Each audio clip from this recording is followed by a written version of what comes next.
Hi friends, പുതിയൊരു വീഡിയോയിലേക്ക് എല്ലാവർക്കും സ്വാഗതം.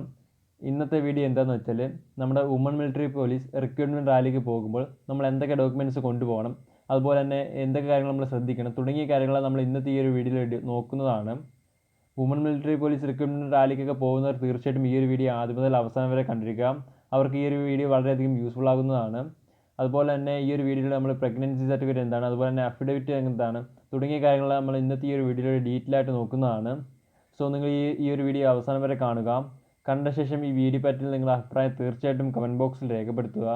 ഇതുപോലെയുള്ള ഇൻഫോർമേറ്റീവ് വീഡിയോസും ജോബ് ലെറ്റ്സുമെല്ലാം നിങ്ങളുടെ ഫോണിൽ നോട്ടിഫിക്കേഷനായി കിട്ടാൻ വേണ്ടിയിട്ട് ചാനൽ ഇതുവരെയും സബ്സ്ക്രൈബ് ചെയ്തിട്ടില്ലാത്തവർ തീർച്ചയായിട്ടും സബ്സ്ക്രൈബ് ചെയ്യുക. തുടർന്ന് കാണുന്ന കുഞ്ഞ് ബെൽ ബട്ടനും ഒന്ന് എനേബിൾ ചെയ്യുക, അതിൽ ഓൾ ആക്കുക.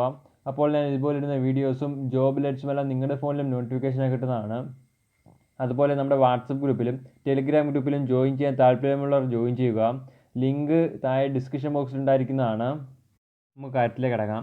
വുമൺ മിലിറ്ററി പോലീസ് റിക്രൂട്ട്മെൻറ്റ് റാലിക്കൊക്കെ പോകുന്നവർ തീർച്ചയായിട്ടും ഈ ഒരു ഡോക്യുമെൻറ്റ്സൊക്കെ ഇപ്പോൾ തന്നെ തയ്യാറാക്കി വെക്കേണ്ടതാണ്. സോ അവസാന സമയത്ത് നിങ്ങൾ തയ്യാറാക്കുന്ന ഒരുപക്ഷെ നിങ്ങൾക്ക് ഈ ഒരു ഡോക്യുമെൻറ്റ്സൊക്കെ തയ്യാറാക്കി ലഭിക്കാൻ വളരെയധികം ബുദ്ധിമുട്ടായിരിക്കുന്നതാണ്.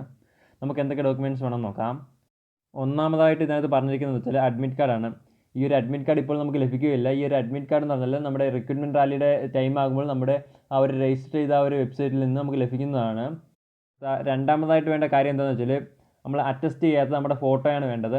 ഏകദേശം 20 ഫോട്ടോയോളം നമ്മൾക്ക് ഈ ഒരു റിക്രൂട്ട്മെൻറ്റ് റാലിക്ക് പോകുമ്പോൾ തീർച്ചയായിട്ടും നിങ്ങൾ കയ്യിൽ വെച്ചേക്കുക. ഏകദേശം നമ്മൾ 3 മാസത്തിൽ പഴകിയ ഫോട്ടോയും ആവാനും പാടില്ല. സോ നിങ്ങൾ റിക്രൂട്ട്മെൻറ്റ് റാലി പോകുന്ന സമയത്ത് എടുത്ത ആ ഒരു ഫോട്ടോ നിങ്ങൾ കൊണ്ടുപോകാൻ ശ്രമിക്കുക. അതുപോലെ തന്നെ നിങ്ങൾ ഫോട്ടോ എടുക്കുമ്പോൾ ശ്രദ്ധിക്കുക, ആ ഒരു ഫോട്ടോയുടെ ബാക്ക്ഗ്രൗണ്ട് തീർച്ചയായിട്ടും വൈറ്റ് ആയിരുന്നാൽ മാത്രമായിരിക്കും നമ്മുടെ ഈ ഒരു ഫോട്ടോ അവർ അക്സെപ്റ്റ് ചെയ്യത്തുള്ളൂ. സോ നിങ്ങൾ ഈ ഒരു കാര്യം നമ്മൾ ശ്രദ്ധിക്കേണ്ടതാണ്. അടുത്ത മൂന്നാമതായിട്ട് പറഞ്ഞിരിക്കുന്നത് എന്താ വെച്ചാൽ എഡ്യൂക്കേഷണൽ സർട്ടിഫിക്കറ്റ്സ് ആണ്. അതായത് നമുക്ക് എന്തൊക്കെ ക്വാളിഫിക്കേഷൻ ഉണ്ടോ ആ ഒരു സർട്ടിഫിക്കറ്റ്സ് എല്ലാം നമ്മൾ റിക്രൂട്ട്മെൻറ്റ് റാലിക്ക് പോകുമ്പോൾ കയ്യിൽ കരുതിയിരിക്കുക. അതെല്ലാം നമുക്ക് ആ ഒരു അഡ്വാൻറ്റേജായി കിട്ടുന്നതാണ്. അതുപോലെ തന്നെ 10ാം ക്ലാസ്സിൽ D+ ഉള്ളവർ തീർച്ചയായിട്ടും നമ്മൾ ആ ഒരു D+ ഉള്ള വിഷയത്തിൻ്റെ മാർക്ക് ഷീറ്റ് ഹാജരാക്കേണ്ടതാണ്. അല്ലാത്ത പക്ഷം നമ്മൾ തീർച്ചയായിട്ടും അവർ നമ്മളെ റിജക്റ്റ് ചെയ്യുന്നതാണ്. അടുത്തതായിട്ട് പറഞ്ഞിരിക്കുന്ന ഡോക്യുമെൻറ്റ് എന്താണെന്ന് വെച്ചാൽ നമ്മുടെ നേറ്റിവിറ്റി അല്ലെങ്കിൽ ഡൊമസൈൽ സർട്ടിഫിക്കറ്റ് ആണ്. അതായത് ഫോട്ടോയോട് കൂടിയുള്ള നേറ്റിവിറ്റി അല്ലെങ്കിൽ ഡൊമസൈൽ സർട്ടിഫിക്കറ്റ്. ഈ ഒരു ഫോട്ടോയോട് കൂടിയുള്ള നേറ്റിവിറ്റി അല്ലെങ്കിൽ ഡൊമസൈൽ സർട്ടിഫിക്കറ്റ് നമുക്ക് എങ്ങനെ ചെയ്യാമെന്ന് എൻ്റെ ചാനലിലൂടെ തന്നെ ഞാൻ ഡീറ്റെയിൽ ആയിട്ട് ഒരു വീഡിയോ ചെയ്തിട്ടുണ്ടായിരുന്നു. ആ ഒരു വീഡിയോ നിങ്ങൾ ഈ ഒരു വീഡിയോ കണ്ട ശേഷം നിങ്ങൾ കണ്ടു നോക്കുക. ആ ഒരു വീഡിയോയുടെ ലിങ്ക് ഞാൻ താഴെ ഡിസ്ക്രിപ്ഷൻ ബോക്സിലും അതുപോലെ തന്നെ എൻ്റെ സ്ക്രീനിൽ കൊടുത്തേക്കാം. സോ നിങ്ങൾ ആ ഒരു വീഡിയോ കണ്ടു നോക്കുക. അടുത്തതായിട്ട് വേണ്ട സർട്ടിഫിക്കറ്റ് എന്താണെന്ന് വെച്ചാൽ കാസ്റ്റ് സർട്ടിഫിക്കറ്റ് ആണ്. ആ ഒരു സർട്ടിഫിക്കറ്റ് നമ്മൾ തീർച്ചയായിട്ടും നമ്മളൊരു ഫോട്ടോ ഉണ്ടായിരിക്കേണ്ടതാണ്. എന്നാൽ മാത്രമായിരിക്കും ആ ഒരു സർട്ടിഫിക്കറ്റ് അക്സെപ്റ്റ് ചെയ്യത്തുള്ളൂ. അടുത്തതായിട്ട് വേണ്ട ഡോക്യുമെൻറ്റ് എന്താണെന്ന് വെച്ചാൽ നമ്മുടെ റിലീജിയൻ സർട്ടിഫിക്കറ്റ് ആണ്. ഈ ഒരു സർട്ടിഫിക്കറ്റ് എല്ലാവർക്കും നിർബന്ധമായിട്ട് വരുന്നതല്ല. ഈ ഒരു സർട്ടിഫിക്കറ്റ് നിർബന്ധമായിട്ട് വരുന്ന ആർക്കെന്ന് വെച്ചാൽ നമ്മുടെ കാസ്റ്റ് സർട്ടിഫിക്കറ്റിൽ നമ്മുടെ ഹിന്ദു അല്ലെങ്കിൽ മുസ്ലിം അല്ലെങ്കിൽ ക്രിസ്ത്യൻ എന്ന് കൃത്യമായിട്ട് മെൻഷൻ ചെയ്തിട്ടില്ലാത്തവർക്കാണ് ഈ ഒരു റിലീജിയൻ സർട്ടിഫിക്കറ്റ് നിർബന്ധമായിട്ട് വരുന്നത്. സോ അവർ മാത്രം ഈ ഒരു റിലീജിയൻ സർട്ടിഫിക്കറ്റ് നിർമ്മിച്ചാൽ മതി. അടുത്തതായിട്ട് വേണ്ട സർട്ടിഫിക്കറ്റ് എന്താണെന്ന് വെച്ചാൽ നമ്മുടെ ക്യാരക്ടർ സർട്ടിഫിക്കറ്റ് ആണ്.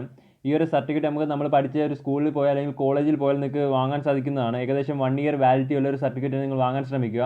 സോ ഈ നോട്ടിഫിക്കേഷനിൽ കൃത്യമായി പറഞ്ഞിട്ടുണ്ട് 1 ഇയർ വാലിഡിറ്റി ഉള്ള ഒരു സർട്ടിഫിക്കറ്റ് തന്നെ വേണമെന്ന്. അടുത്ത സർട്ടിഫിക്കറ്റ് എന്താണെന്ന് വെച്ചാൽ നമ്മുടെ NCC സർട്ടിഫിക്കറ്റ് ആണ്. അതായത് നമുക്ക് NCC A അല്ലെങ്കിൽ B അല്ലെങ്കിൽ C സർട്ടിഫിക്കറ്റ് ഉണ്ടെങ്കിൽ തീർച്ചയായിട്ടും നമുക്ക് ഈ ഒരു സർട്ടിഫിക്കറ്റ് നമ്മൾ റിക്രൂട്ട്മെൻറ്റ് റാലിക്ക് കൊണ്ടുപോകേണ്ടതാണ്. ഏകദേശം ഈ ഒരു NCC സർട്ടിഫിക്കറ്റ് ഉള്ളവർക്ക് ബോണസ് മാർക്ക് ലഭിക്കുന്നതാണ്. സോ നിങ്ങൾ കൃത്യമായിട്ട് തന്നെ ഈ ഒരു സർട്ടിഫിക്കറ്റ് കൊണ്ടുപോകാൻ ശ്രമിക്കുക. ഈ ഒരു NCC സർട്ടിഫിക്കറ്റ് ഉള്ളവർ മാത്രം മതി, ഇല്ലാത്തവർക്ക് കുഴപ്പമൊന്നുമില്ല. അടുത്ത സർട്ടിഫിക്കറ്റ് എന്താ വേണ്ടതെന്ന് വെച്ചാൽ റിലേഷൻഷിപ്പ് സർട്ടിഫിക്കറ്റ് ആണ്. അതായത് ഈ ഒരു സർട്ടിഫിക്കറ്റ് എല്ലാവർക്കും നിർബന്ധമില്ല. നിർബന്ധമായിട്ട് വരുന്ന ആർക്കെന്ന് വെച്ചാൽ നമ്മുടെ അച്ഛൻ മിലിറ്ററിയിലോ അല്ലെങ്കിൽ എക്സ് സർവീസ് ആയിട്ടുള്ളതാണെങ്കിൽ തീർച്ചയായിട്ടും ഈ ഒരു സർട്ടിഫിക്കറ്റ് ഹാജരാക്കേണ്ടതാണ്. എന്നാൽ നമുക്ക് ബോണസ് മാർക്ക് മറ്റു കാര്യങ്ങൾക്ക് ലഭിക്കുന്നതാണ്. അടുത്തതായിട്ട് വേണ്ട സർട്ടിഫിക്കറ്റ് എന്താണെന്ന് വെച്ചാൽ അൺമാരീഡ് സർട്ടിഫിക്കറ്റ് ആണ്. ഏകദേശം നമ്മൾ റിക്രൂട്ട്മെൻറ്റ് പോകുന്നതിന് 6 മാസത്തിന് മുമ്പ് എടുത്തൊരു അൺമാരീഡ് സർട്ടിഫിക്കറ്റാണ് ഈ ഒരു റിക്രൂട്ട്മെൻറ്റ് റാലിക്ക് കൊണ്ടുപോകേണ്ടത്. അപ്പോൾ ഈ ഒരു സർട്ടിഫിക്കറ്റ് നമ്മൾ തീർച്ചയായും നമ്മുടെ ഫോട്ടോയും ഉണ്ടായിരിക്കേണ്ടതാണ്. ഈ ഒരു ഫോട്ടോ വെച്ചുള്ള അൺമാരീഡ് സർട്ടിഫിക്കറ്റ് എങ്ങനെ ചെയ്യാമെന്ന് ആ ഒരു വീഡിയോയിൽ ഞാൻ പറയുന്നുണ്ട്. സോ നിങ്ങൾ ആ ഒരു വീഡിയോ കണ്ടു നോക്കുക. അപ്പോൾ നിങ്ങൾക്ക് മനസ്സിലാവും എങ്ങനെയാണ് ആ ഒരു സർട്ടിഫിക്കറ്റ് നിർമ്മിക്കുന്നത് മറ്റു കാര്യങ്ങളെ പറ്റിയിട്ട്. അടുത്തതായിട്ട് വേണ്ട കാര്യം എന്താണെന്ന് വെച്ചാൽ അഫിഡവിറ്റ് ആണ്. ഈ ഒരു അഫിഡവിറ്റ് എല്ലാവർക്കും നിർബന്ധമായിട്ട് വരുന്നതാണ്. അഫിഡവിറ്റ് എന്താണെന്ന് വെച്ചാൽ നമ്മുടെ ഒരു 10 രൂപയുടെ മുദ്രപത്രത്തിൽ തീർച്ചയായിട്ടും നമ്മുടെ ഒരു സാക്ഷ്യപത്രം എഴുതി കൊടുക്കുന്നതാണ്. അതായത് നമ്മുടെ ഈ ഒരു അഫിഡവിറ്റിൻ്റെ ഫോർമാറ്റ് നമ്മൾ തീർച്ചയായിട്ടും നമ്മൾ ആപ്ലിക്കേഷൻ അയക്കുമ്പോൾ തന്നെ നമുക്ക് ഈ ഒരു ആ ഒരു സെക്ഷനിൽ നിന്ന് നമുക്ക് ലഭിക്കുന്നതാണ്. സോ നിങ്ങളത് പ്രിൻ്റ് എടുത്ത് വാങ്ങാവുന്നതാണ്. അതിനുശേഷം നിങ്ങൾക്ക് നിങ്ങളുടെ അടുത്തുള്ള ഒരു നോട്ടറി വക്കീലിനെ പോയി കണ്ട് അത് നിങ്ങൾക്ക് ആ ഒരു സർട്ടിഫിക്കറ്റ് അതായത് അഫിഡവിറ്റ് ശരിയാക്കി തരുന്നതാണ് അവർ. തീർച്ചയായിട്ടും എല്ലാവരും ഈ ഒരു അഫിഡവിറ്റ് തീർച്ചയായിട്ടും റാലിക്ക് പോകുമ്പോൾ കൊണ്ടുപോകേണ്ടതാണ്. ചിലപ്പോൾ അവർ ചോദിക്കുകയാണെങ്കിൽ തീർച്ചയായും നമ്മൾ ഹാജരാക്കേണ്ടതാണ്. അല്ലാത്ത പക്ഷം നമ്മളെ കയ്യിലില്ലെങ്കിൽ തീർച്ചയായിട്ടും അവർ നമ്മളെ റിജക്റ്റ് ചെയ്യുന്നതാണ്. അടുത്തതായിട്ട് വേണ്ട സർട്ടിഫിക്കറ്റ് എന്താണെന്ന് വെച്ചാൽ പ്രഗ്നൻസി സർട്ടിഫിക്കറ്റ് ആണ്. ഈ ഒരു സർട്ടിഫിക്കറ്റ് എന്താണെന്ന് വെച്ചാൽ നമുക്ക് പ്രഗ്നൻസി ഇല്ല എന്ന് തെളിയിക്കുന്നതിൻ്റെ ഭാഗമായിട്ടാണ് വേണ്ടത്. എന്ന് വെച്ചാൽ നമ്മൾ റിക്രൂട്ട്മെൻറ്റ് റാലി സമയത്ത് അല്ലെങ്കിൽ എക്സാമിൻ്റെ സമയത്ത് അല്ലെങ്കിൽ ട്രെയിനിങ്ങിൻ്റെ സമയത്ത് പോകുമ്പോൾ നമ്മൾ തീർച്ചയായിട്ടും ഈ ഒരു പ്രഗ്നൻസി സർട്ടിഫിക്കറ്റ് ഹാജരാക്കേണ്ടതാണ്. ഓരോ സമയങ്ങൾ, അതായത് നമ്മൾ എക്സാമിന് പോകുമ്പോഴും നമ്മുടെ ട്രെയിനിങ്ങിന് പോകുമ്പോഴും അതുപോലെ തന്നെ റാലിക്ക് പോകുന്ന സമയത്തും വ്യത്യസ്തമായിട്ടുള്ള സർട്ടിഫിക്കറ്റ് തന്നെ ഹാജരാക്കേണ്ടതാണ്. അതായത് നമ്മൾ ആ റാലിക്ക് പോകുന്നതിന് 2 ദിവസത്തിന് മുമ്പ് എടുത്തൊരു സർട്ടിഫിക്കറ്റും അതുപോലെ തന്നെ എക്സാമിന് 2 ദിവസത്തിന് മുമ്പുള്ള സർട്ടിഫിക്കറ്റും അങ്ങനെയുള്ള സർട്ടിഫിക്കറ്റാണ് നിങ്ങൾ ഹാജരാക്കേണ്ടത്.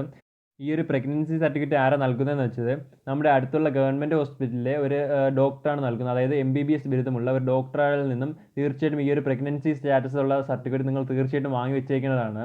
അതായത് എക്സാമിന് പോകുന്നതിന് 2 ദിവസം മുമ്പും അതുപോലെ തന്നെ റാലിക്ക് പോകുന്നതിന് 2 ദിവസത്തിന് മുമ്പും അതുപോലെ തന്നെ ട്രെയിനിങ്ങിന് പോകുന്നതിന് 2 ദിവസത്തിന് മുമ്പ് ഈ ഒരു സർട്ടിഫിക്കറ്റ് നിങ്ങൾ വാങ്ങി വെക്കേണ്ടതാണ്. അല്ലാത്ത പക്ഷം നിങ്ങൾ തീർച്ചയായിട്ടും റിജക്റ്റ് ചെയ്യുന്നതാണ്. പ്രധാനമായിട്ടും ഇത്രയും ഡോക്യുമെൻറ്റ്സാണ് നമ്മൾ വുമൺ മിലിറ്ററി പോലീസ് റിക്രൂട്ട്മെൻറ്റ് റാലിക്ക് പോകുമ്പോൾ കൊണ്ടുപോകേണ്ടതുള്ളത്. സോ നിങ്ങൾ ഈ ഒരു ഡോക്യുമെൻറ്റ്സ് ഇപ്പോൾ തന്നെ തയ്യാറാക്കി വെക്കേണ്ടതാണ്. അതുപോലെ തന്നെ പ്രഗ്നൻസി സ്റ്റാറ്റസ് സർട്ടിഫിക്കറ്റ് നമ്മൾ എക്സാമിന് പോകുമ്പോഴും അതുപോലെ തന്നെ റാലിക്ക് പോകുമ്പോഴും അതുപോലെ തന്നെ ട്രെയിനിങ് പോകുമ്പോഴും നിങ്ങൾ നിർബന്ധമായിട്ടും കൊണ്ടുപോകേണ്ടതാണ്. ആ ഒരു സർട്ടിഫിക്കറ്റ് മാത്രമാണ് ഈ ഒരു 3 ഇതിന് പോകുമ്പോൾ കൊണ്ടുപോകേണ്ടത്. ബാക്കി സർട്ടിഫിക്കറ്റ്സ് എല്ലാം നിങ്ങൾ തീർച്ചയായിട്ടും ഈ ഒരു റാലിക്ക് പോകുമ്പോൾ മാത്രം കൊണ്ടുവരുന്നാൽ മതി. ഇത്രയും കാര്യങ്ങളാണ് ഇന്നത്തെ ഈ ഒരു വീഡിയോയിലുള്ളത്. ഈ ഒരു വീഡിയോ നിങ്ങൾക്ക് യൂസ്ഫുൾ ആയി എന്ന് ഞാൻ വിശ്വസിക്കുന്നു. യൂസ്ഫുൾ ആയെങ്കിൽ ആ ഒരു കാര്യം നിങ്ങൾ കമൻറ്റ് ബോക്സിലൂടെ അറിയിക്കുക. എന്നാൽ മാത്രമായിരിക്കും എനിക്കും ഇനിയും ഇതുപോലുള്ള വീഡിയോകൾ ചെയ്യാൻ പ്രചോദനമാകുന്നത്. അപ്പോൾ ഇന്നത്തെ വീഡിയോ ഇഷ്ടമായെന്ന് ഞാൻ വിശ്വസിക്കുന്നു. വീഡിയോ ഇഷ്ടമായെങ്കിൽ ലൈക്ക് ചെയ്യുക, നിങ്ങളുടെ ഫ്രണ്ട്സിലേക്കൊക്കെ ഒന്ന് എത്തിച്ചു കൊടുക്കുക.